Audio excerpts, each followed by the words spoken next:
Hi everyone, চলে এসেছি নতুন একটা মিনি ভ্লগ নিয়ে।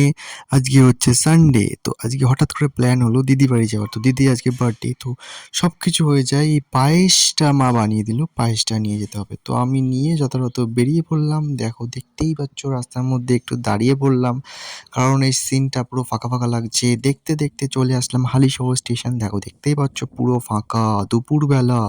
ঠিক আছে, ট্রেন লেট। যখনই আসি ট্রেন লেট করে, অ্যাজ ইউজুয়াল, এটা নর্মাল ব্যাপার হয়ে গেছে। এই যে লালু বসে আছে, লালু এখন রোদ্রের থেকে বাঁচছে, ছাওয়াতে বসে আছে লালু। এই যে এরকম একটু ক্যাদ মারছে, চুলটা ঠিক করছে একটু, কারণ ট্রেন যাচ্ছে বারবার, শুধু চুলটা উড়িয়ে উড়িয়ে আমার একদম নষ্ট করে দিয়ে চলে যাচ্ছে। তো দেখো, বসে আছি, ট্রেনের জন্য অপেক্ষা করছি।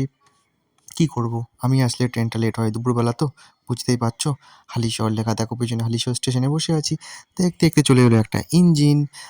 একটা কিছুদিন আগে একটা ঘটনা ঘটে গেছে হালিশহর স্টেশনে, খুবই দুঃখজনক ঘটনা। ইঞ্জিনটা দেখে আমার তার কথা মনে পড়ে যাচ্ছে, ছাড়ো, বাদ দাও, সেটা আর বলে লাভ নেই।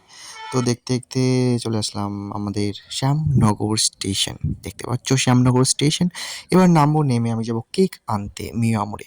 তো চলে আসলাম কেক আনতে, যেহেতু দিদির বার্থডে, তো যেহেতু সেই জন্য চলে আসলাম কেক নিতে। একটা দিদি ছিল কেক শপে, ওখান থেকে দিদিকে বললাম যা বলার, ওখান থেকে কেকটা নাম টাম লিখলাম, লিখে টিখে ওখান থেকে কেকটা নিলাম, বিলটা পেমেন্ট করলাম।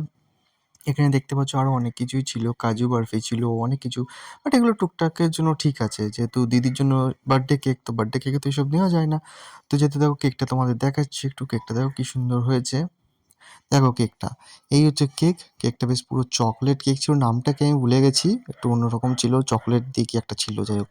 তো ওখান থেকে হলো, ওখান থেকে গিয়ে দাদার বাড়িতে চলে আসলাম, দিদির বাড়িতে চলে আসলাম। দেখি দাদা এইসব ভাজাভুজি করছে, বেশ টেস্টি লাগলো, পেঁয়াজ পেঁয়াজ দিয়ে। তো টুক করে একটা ছোটো মতো একটা ভ্লগ বানিয়ে নিলাম। তো কী করবো, আলটিমেটলি দিদির বাড়িতে চলে এসেছি। পুরো একদম সারপ্রাইজ দিয়েছি দিদিকে যে আমি আজকে দিদির বাড়িতে এসেছি। দিদি জানেও না দিদির বাড়িতে এসেছি, হঠাৎ করে এসেছি। দিদি পুরো শখ, একদম শখ যে আমি চলে এসেছি। দিদি কোনো ভাবতেই পারেনি যে আমি আজকে আসবো, দিদিকে সারপ্রাইজ দেবো, কেক ফেক নিয়েছি। যাই হোক, ও খুব আনন্দিত হয়েছে, খুবই ভালো লেগেছে। তো যাই হোক গাইস, ভিডিওটা আজকে আমি এখানেই শেষ করলাম। তো দেখা হচ্ছে পরে কোনো একটা ভিডিওতে। যারা যারা ভিডিওতে নতুন এসছো, প্লিজ ভিডিওটি লাইক করে দাও, আর চ্যানেলটা সাবস্ক্রাইব করতে ভুলো না। তো দেখা হচ্ছে পরে ভিডিওতে। ততক্ষণ পর্যন্ত সবাই ভালো থেকো। আজকে পর্যন্ত এখানে রাখলাম। Bye bye.